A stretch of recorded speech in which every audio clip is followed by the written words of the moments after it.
네, 오늘의 정치권 소식 장성철 공론센터 소장 그리고 김성환 시사평론가 두 분과 함께하겠습니다. 어서 오세요. 안녕하세요. 네, 안녕하세요. 예. 어젯밤 국민의힘 윤리위 징계 결정 얘기부터 해보겠습니다. 태영호 전 최고위원 같은 경우에는 이제 당원권 정지 3개월, 김재원 최고위원은 1년으로 징계했죠. 애초에는 이제 두 사람 모두 중징계가 나올 것이다 이런 전망이 지배적이었는데. 최고위원직 사퇴를 하고 나니까 태 의원은 이렇게 됐습니다. 3개월로 이제 좀 경감이 됐고요. 이 정도 징계 수위는 어떻게 좀 예상하셨습니까? 합당하다고 보시는지요? 그러니까 김재원 최고는 1년 받았잖아요. 당원권 정지. 그러면은 이제 내년 총선 공천 자체가 이제 불가능한 거고 국민의힘 소속 의원으로 후보로서는 내년 총선 출마를 못 하게 되는 거죠.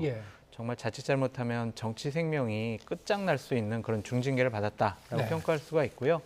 태영호 의원 같은 경우에는 당원권 정지 3개월이라면 내년 총선 공천을 할 수가 있고 만약 경선에서 이긴다면 국민의 후보로 출마할 수 있는 가능성과 기회가 열려져 있다. 그렇게 볼 수밖에 없고요.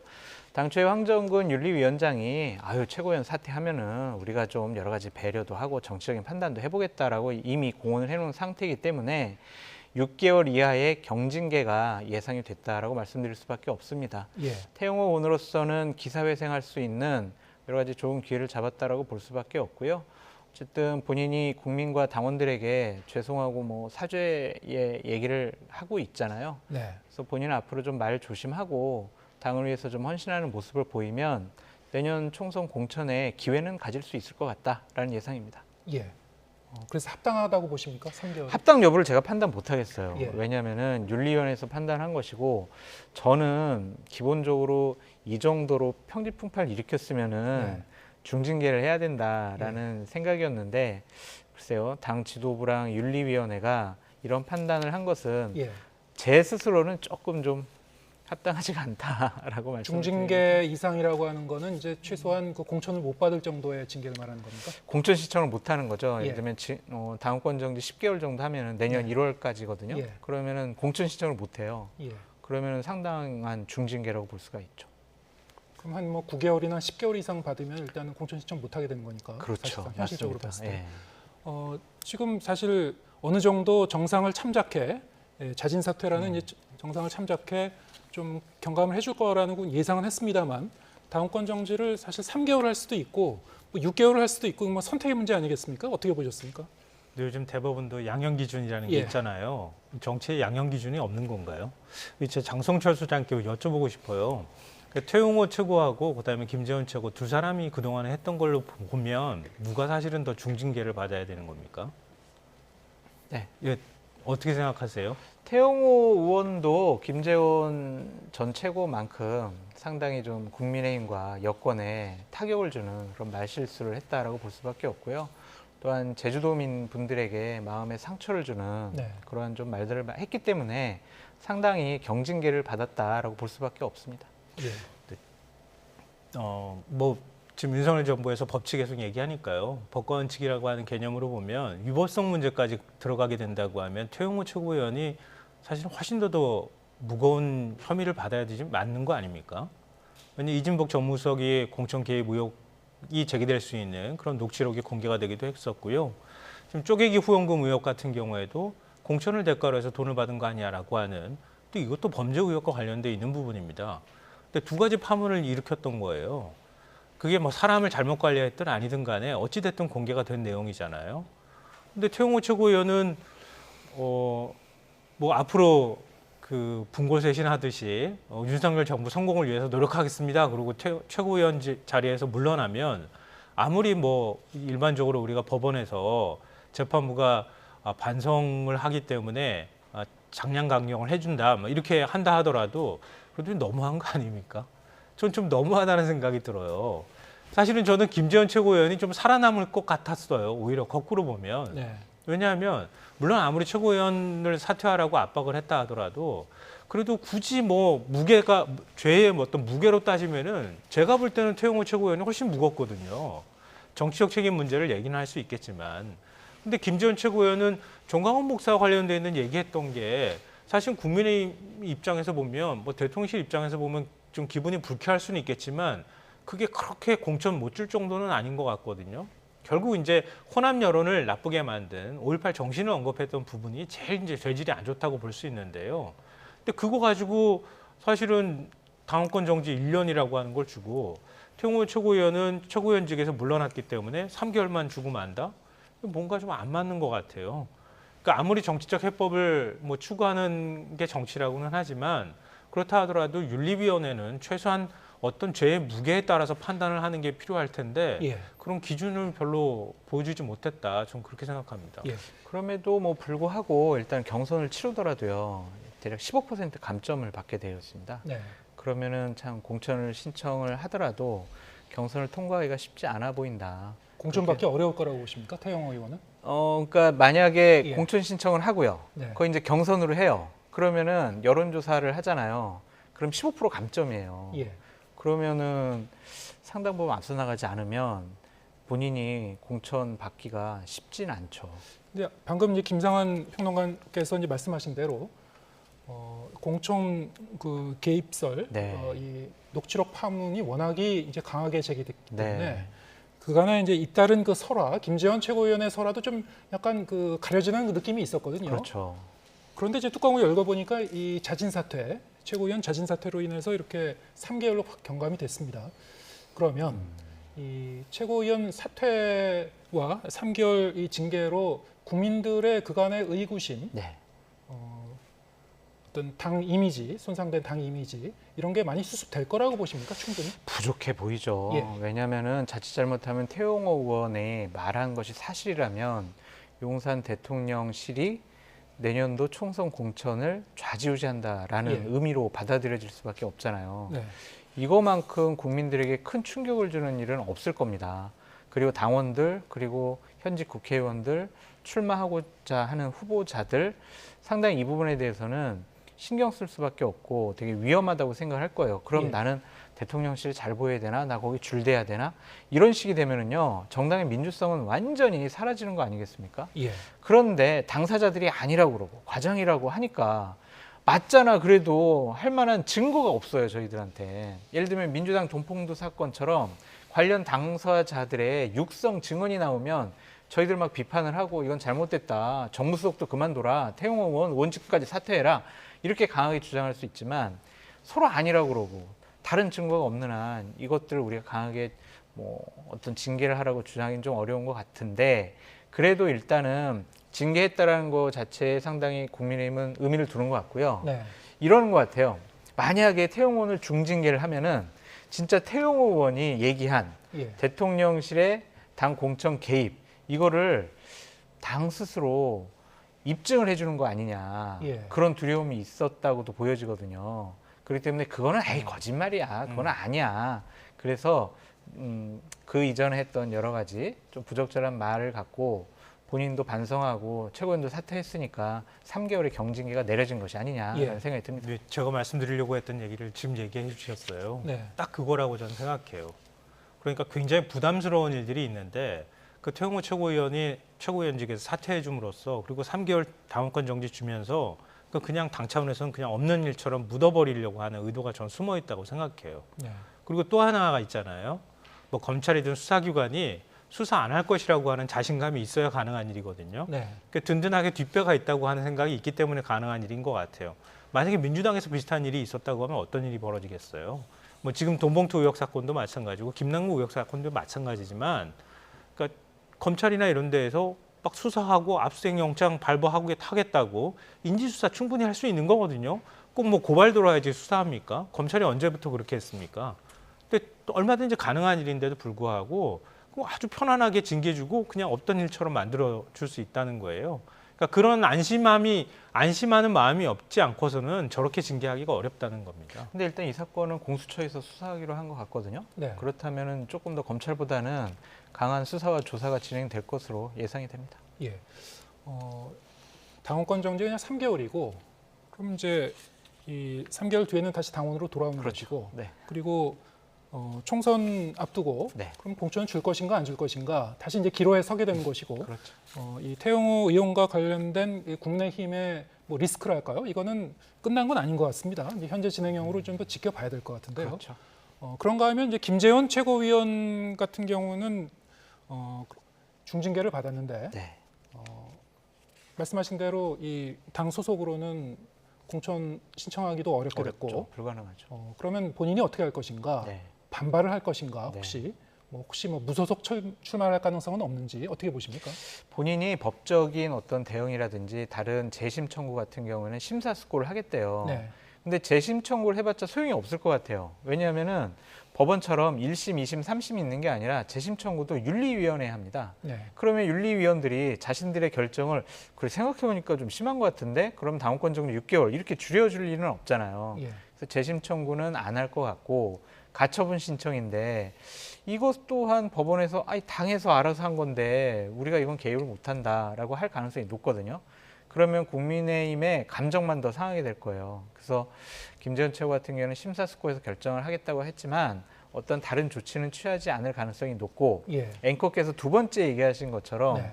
무소속으로 출마할 가능성은 열려 있다라고 볼 수밖에 없습니다. 예. 왜냐하면 김재원 최고 같은 경우에는 이걸 징계받기 전에 내년에 내가 출마해서 배지 다는 게 내 일생일대의 목적이야. 예. 나는 물구나무 서서라도 내년에 꼭 배지 달아가지고 국회에 등원할 거야. 라는 의지가 되게 강했거든요. 네.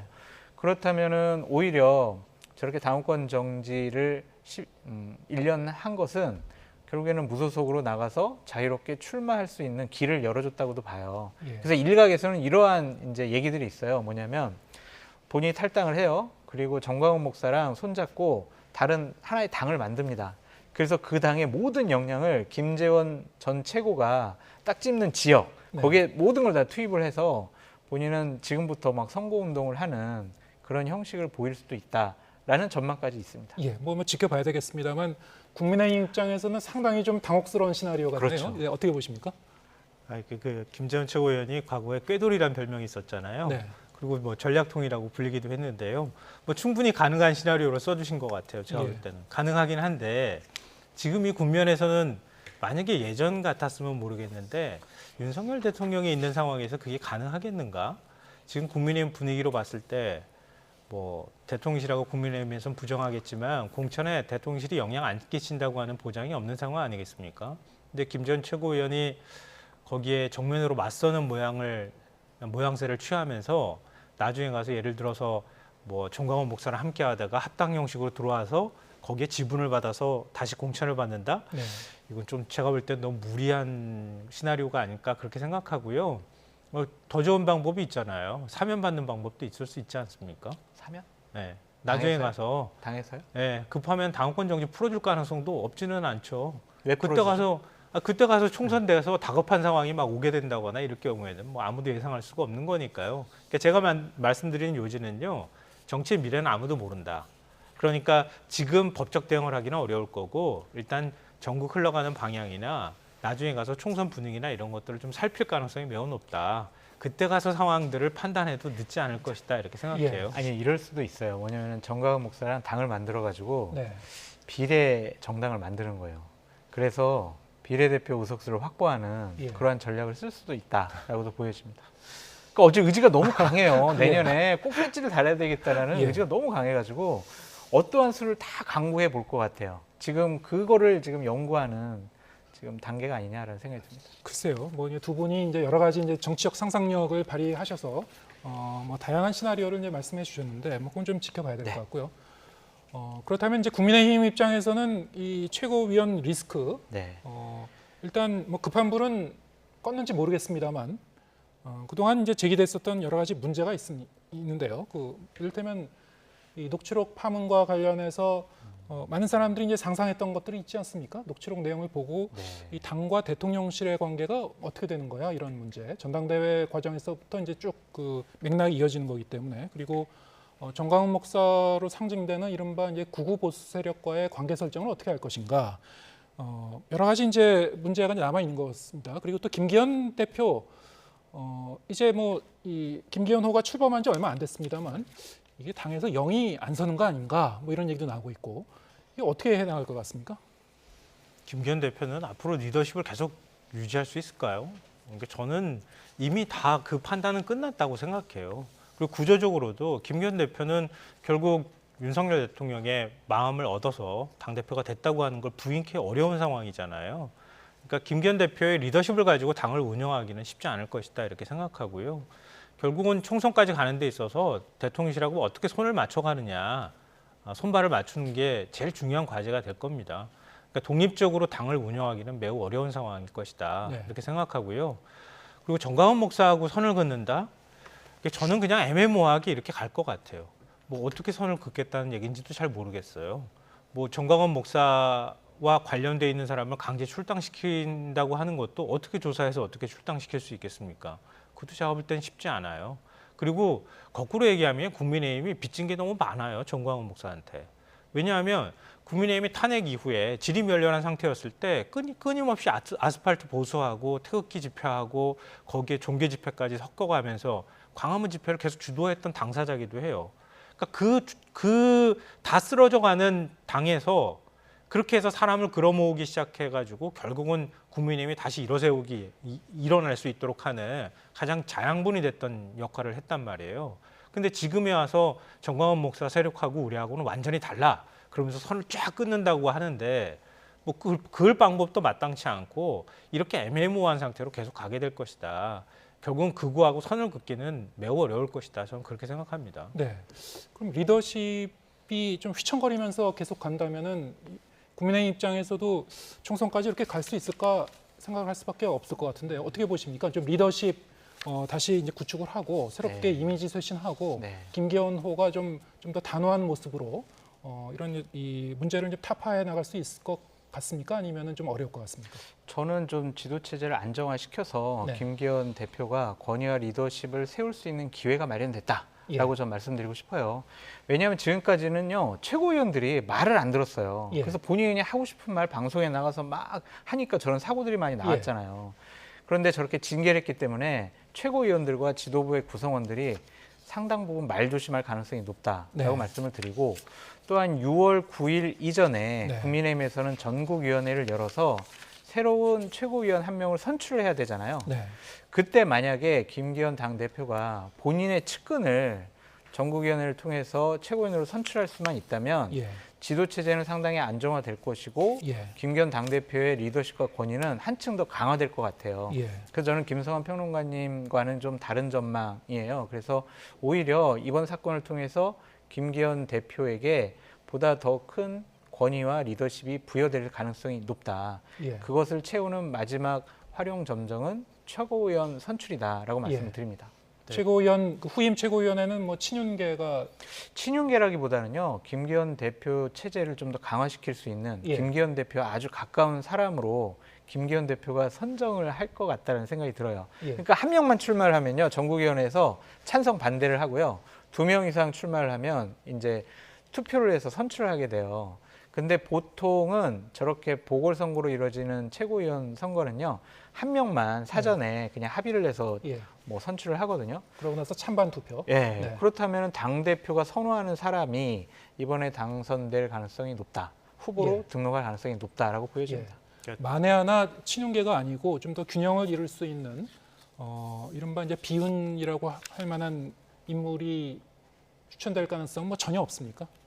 글쎄요, 뭐 비운이라고 할 만한 사람들이 별로 없는 상황이기도 하고요. 비운이라고 불리는 뭐 이른바 천하람 변호사부터 네. 시작해서 이런 사람들은 뭐 나갈 생각도 없다 이렇게 얘기를 하고 있는 것으로 네. 얘기가 알려지고 있는 거기 때문에 그러니까 비운이라고 할 만한 사람들이 누가 들어올 수 있을 것인가 이렇게 생각하고요. 예.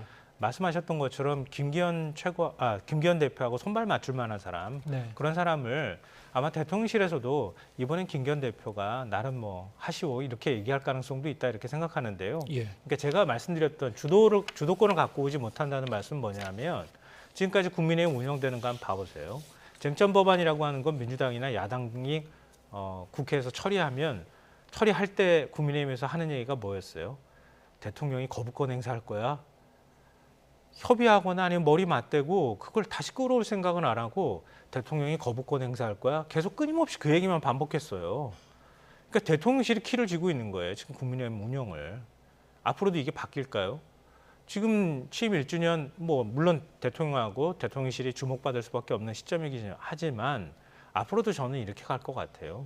이렇게 대통령실이 정치를 주도하는 방향으로 더 세게 그립감을 가지고 끌고 가려고 할 것 같아요.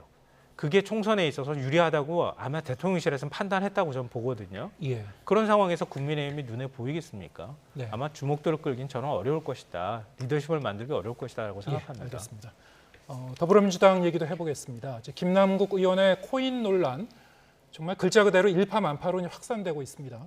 자고 일어나면은 뭐 또 새로운 의혹이 제기되어 있고 정말 이제 그 내용도 상당히 좀 복잡하기도 하고요. 논란거리와 의혹 뭐 여러 가지나 다양한데요. 애초에 이제 갖고 있었던 이른바 위믹스 코인 그리고 가상화폐 이게 그 규모가 얼마나 되는지 이것도 좀 가늠이 안 됩니다. 더 추가적으로 더 많이 보유하고 있었던 것이 있다. 뭐 이런 의혹이 또 제기되고 있기도 하고요. 어떻게 보십니까? 그렇죠. 뭐 85만 뭐 계좌 이게 아니라 예. 127만 개 뭐 이런 보도도 나오고 있지 않습니까? 네. 근데 그것과 관련해서는 김남국 의원이 정확하게 얘기를 안 해요. 예. 언제 어느 시점에 얼마만큼의 가상화폐를 본인이 샀든가 아니면 누구한테 받았든가 네. 아니면 보유했던가 이런 것에 대한 명확한 해명은 안 하고 있습니다. 그냥 계좌를 공개한 것은 그냥 입출금 내역을 그냥 공개한 거거든요. 예. 그래서 본인이 저 취득 경위를 좀 감추고 싶어 하는 것이 아니냐. 그러한 의심을 저희들이 할 수밖에 없다라고 말씀을 드리고요. 자칫 잘못하면 김남국 의원 때문에 민주당이 상당히 좀 곤혹스럽고 난감한 지경에 빠질 것 같다라는 좀 생각도 들어요. 예. 왜냐하면은 당시에 이제 가상화폐라든지 아니면 게임 협회 같은 데서 저런 것들을 P2E라고 하는 네. 그런 것들도 이제 합법화 아니면은 뭐 정상화 인정을 받기 위해서 국회 로비를 상당히 많이 했었거든요. 예. 그 당시 로비를 받았던 분들이 나와서 많은 증언들을 하고 있어요. 그러면은 이 사건과 연관된 분들이 앞으로 민주당 내에서 더 나올 수 있다. 네. 그리고 자칫 잘못하면 이 사건 때문에 민주당이 상당히 좀 어려울 가능성이 높다라고 보여집니다. 그러니까 김남국 의원 개인으로 끝나지 않을 가능성이 높아 보인다라고 저는 말씀드려요. 예. 이제 본인의 이 설명과 해명이 좀 미흡한 점이 있었고 좀 그 내용이 약간 오락가락하는 점도 있었다. 그리고 지금 계속 제기되고 있는 의혹들 그렇다면 본인의 이제 거래 내역이라든가 이걸 더 투명하게 왜 공개를 안 하는가 이런 의문도 들긴 하는데 어떻게 보고 계신지요? 네, 뭐 좋은 지적 해주셨는데요. 예. 그러니까 저는 가상화폐는 불법은 아니잖아요. 네. 투자하는 것에 대해서 그리고 20, 30대 젊은 층도 많이 투자하고 있는 상황이기도 하고요.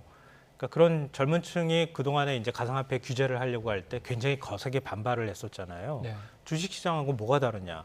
우리도 나름 투자를 해서 돈을 벌 수 있는 기회가 지금 열렸는데 그걸 못하게 하는 게 말이 안 된다.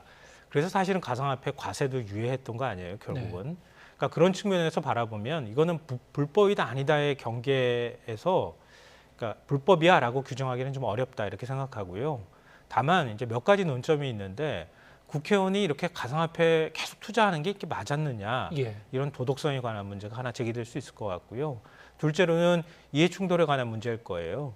그러니까 뭐 보도가 지금 되고 있는 것이기도 하지만 2021년 12월에 네. 전용기 의원이 게임산업진흥법을 개정안을 냈다고 하잖아요. 예. 근데 거기에 가상화폐가 일종의 이제 게임 산업 내에서 활용될 수 있도록 하는 그런 문구를 그 안에 이제 개정안에 넣었다는 거 아닙니까? 네. 정확하게는 게임 머니는 게임 내에서 사용하는 가상화폐를 말한다 이렇게 일종의 정의하는 조항을 집어넣었다는 거예요. 예.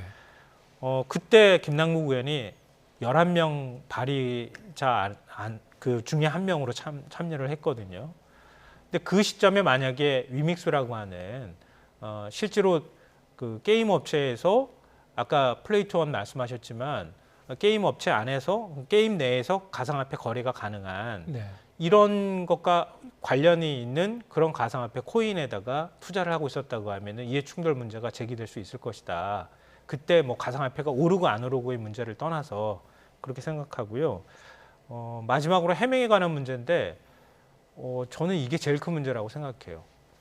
그러니까 이런 문제가 제기됐을 때 김남국 의원이 좀 더 솔직하게 해명했더라면 전 파문이 이렇게 커지지는 않았을 거라고 보는데요. 근데 계속 뭔가 숨기는 듯한 또 숨긴 것으로 의심될 만한 정황들이 계속 나오고 있잖아요. 전 이게 오히려 더 많은 논란을 불러일으키고 있다. 이런 문제에 있어서 뒤늦게 얻지만 김남국 의원이 진상조사 해달라 이렇게 얘기한 건 다행스럽지만 민주당도 발빠르게 대응하지 못했다고 하는 비판에선 자유로울 수 없다 이렇게 생각합니다. 예. 지금 이제 민주당의 대응도 상당히 좀 그 문제가 있었다. 김남국 의원 본인의 해명도 상당히 미흡했었고, 이 문제가 한 언론 보도로 인해서 지난 5월 5일부터 이제 본격적으로 제기가 됐고 본인의 해명도 늦었고 네. 사실 이제 당 차원의 대응도 상당히 좀 늦었던 것 같거든요. 네. 왜 그랬을까요? 많은 분들이 연루되어 있다라고 볼 수밖에 없을 것 같고요. 예. 민주당의 젊은 의원들 같은 경우에는 아니, 가상화폐 투자한 게 뭐가 잘못이야? 국회의원이 뭐 그런 거 투자 못해? 자유시장 경제 체제 안에서 네. 이러한 좀 분위기가 있었다라고 좀 말씀을 드리고 어쩌면은 이재명 당대표도 연루가 되어 있을 수도 있다라는 저희가 문제 제기를 할 수밖에 없는 상황들이 있어요. 예를 들면 2021년도 11월 달에 네. 민주당 정책위원회가 세미나를 엽니다. 그러니까 가상자산을 말하다. 이런 세미나를 열어가지고 뭐라고 그러냐면 이재명 당대표가 이제 기억나실 거예요. 부동산 개발 이익을 기초자산 한 것을 전 국민에게 암호화폐로 지급하자. 예. 이러한 이제 공약을 거기서 이제 얘기를 해요. 그런 다음에 12월 달에는 P2E, 그러니까 게임머니죠. 그거 나쁘게 볼 필요 없다. 무조건 금지하면 세국 정책 펼치는 꼴이다. 그러면서 P2E 분야의 규제 완화를 얘기를 합니다. 이런 것들이 김남국 의원의 가상화폐 투자 시점과 거의 좀 교묘하게 맞아떨어지고 당시에 게임협회나 온라인 게임협회 이런 데서 국회 로비를 상당히 많이 했다라는 여러 가지 보도가 나오고 있지 않습니까? 그렇다면 이것이 민주당 많은 의원들이 좀 연루되어 있는 것이 아닌가 그런 이제 의심을 살 수밖에 없어요. 그렇기 때문에 민주당으로서는 그런 의심의 비판을 받지 않기 위해서라도 이 부분 명확하게 밝히고 예를 들면은 오늘 국민의힘 의원이 정무위에서 이제 얘기한 것처럼 권익위에 전수조사하자. 예. 개인 동의서만 내면 되니까요. 네. 그렇게 해서 정말 국민의힘이든 민주당이든 어떤 의원들이 가상화폐 자산을 갖고 있는 것인지 그걸 한번 국민 앞에 낱낱이 밝혀줬으면 좋겠다라는 개인적인 바람도 있습니다. 예. 그렇게 하면 감당할 수 있겠어요? 국민의힘 의원들은 투자 안 했을까요? 그 잘못한 건 다 밝혀져야죠. 그러니까 그렇게 얘기를 퍼뜨리면은요, 진짜 얘기가 한도 끝도 없을 거예요. 의심만 뭉게뭉게 만드는 뭐 이런 게 될 것 같은데요. 그러니까 가상화폐 문제는 사실은 그렇게 단순하지는 않아요. 그러니까 예를 들어서 게임업계 내에서 게임 머니를 공식 화폐의 형태처럼 인정해달라고 하는 인식과 개념을 만들어낸 건 이미 2016년 그 이전부터예요. 근데 그거를 그러니까, 정치권에서 공약화하겠다라는 네. 거는 민주당 이재명 당시 아니, 대선 아니, 후보가 그러니까 얘기했었잖아요. 넥슨 김정주 회장 많은 분들이 아시겠지만 2016년에 이미 코빗을 65% 지분을 인수를 했고요. 이게 왜냐하면 일종의 그 게임이라고 하는 특수성 때문에 그 안에서 거래되는 사람들 간에 게임 머니가 사실은 거래될 수 있는 환경이란 말이에요. 근데 가상화폐를 거기다가 넣었을 경우에 게임 업계가 사업을 확장할 수 있는 여지가 굉장히 좋았어요. 그러니까 가상화폐에 굉장히 관심을 많이 가질 수밖에 없었다고 하는 거죠. 이건 넥슨뿐만 아니라 게임 업계에서 대체적으로 다 그런 방식으로 가고 싶어 했던 게 있었던 그러니까 거예요. 업계에서 주장하는 것과 네. 국회라는 제도권 그리고 대선 후보가 이것을 공식화해서 이것을 합법화하겠다는 것은 다른 차원의 문제라고 저는 생각을 합니다. 네. 아니, 그러니까 그걸 대선 후보가 공약을 했다고 하는 것 자체를 문제 삼는 건 아니겠죠, 설마? 아니 그러한 문제 제기가 있을 수가 있는 거죠. 이것과 아니 그러면은 이재명 연루가 대표가 되어 있는 거 아니야? 가상화폐를 그러면은 투자했던 거 아니야라고 하는 의심을 한다는 거 아니에요? 그 의심은 관계가 돼 아니고 있었던 김남국 거야. 의원이 당시 측근이었으니까 본인의 사적인 이득을 위해서 민주당과 대선 후보를 이용한 것이 아니냐 그런 이제 의심을 할 수 있는 거죠. 그러니까 그건 이재명 대표를 거론할 문제가 아니고 김남국 아니 의원의 이재명 이해 충돌에 당대표가 관한 본인이 문제를 얘기하는 약속했으니까 거고요. 언급할 수밖에 없죠. 그러니까 예. 그리고 뭐 지금 이믹스 코인 얘기를 많이 하고 있잖아요. 저도 이제 가격대 흐름이나 이런 것들 다 오늘 살펴봤는데요. 그러니까 이재명 대표가 본격적으로 대선 공약으로 내세우기 시작했던 거는 작년 1월쯤 무렵이었어요. 예. 그리고 위믹스 코인이 거의 정점으로 가장 가격대가 높게 나왔던 건 이미 11월부터였어요. 그러니까 그때부터 알겠습니다. 추락하기 시작했다는 거예요. 예. 그러니까 그것만 가지고 얘기하기에는 뭔가 논리적 정합성이 부족하다는 말씀 드리는 예. 거예요. 좀 더 우리가 이제 따져봐야 될 부분은 좀 많이 네. 남아 있는 것 같고요. 앞으로 이 부분이 이제 금방 사그라들 것 같지는 않고 과연 정치인이 이제 가상화폐에 이렇게 많은 그 액수를 보유를 하고 이해 충돌 논란의 소지가 있는 문제까지 개입하는 것이 맞는가 네. 여러 가지 질문을 던지고 있는데 다음 주에 두 분 또 모시고 계속 좀 얘기 나눠보도록 하겠습니다. 장성철 공론센터 소장, 김성환 시사평론가 두 분과 함께했습니다. 고맙습니다.